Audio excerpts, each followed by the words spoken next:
Everyone, good evening. Welcome back to my YouTube channel. Welcome back to my vlog. It's me again. It's Pinay Vlog. For today's vlog, I'm cooking pork crispy pork, crispy pork uh, sirloin. So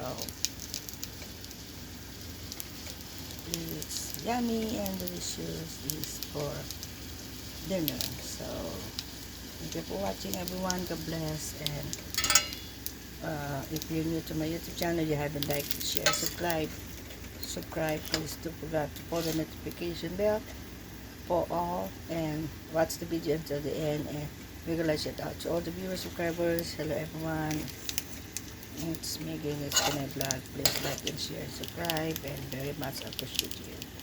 And it's pork, crispy pork, lechong kawali.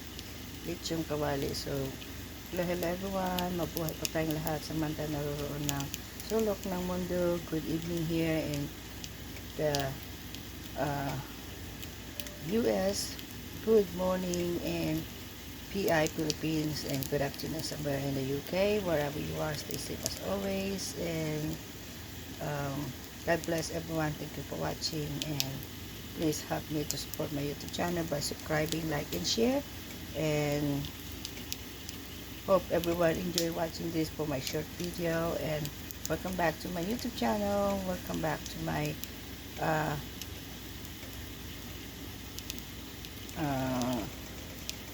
video. And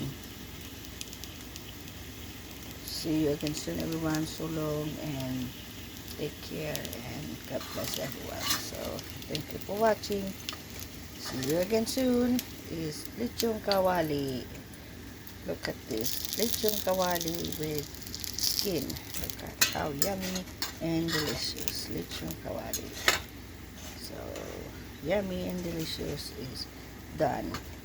I don't wanna overcook it because I don't wanna burn, and this is perfect. You can eat this with chop it little for little slice and dip with soy sauce and lime, and eat it with rice. Hope you always eat rice with everything. So, or you can eat salad or anything you want to eat for your side, pasta or whatever you want. So thank you for watching. God bless. So long, and see you again soon for the next vlog.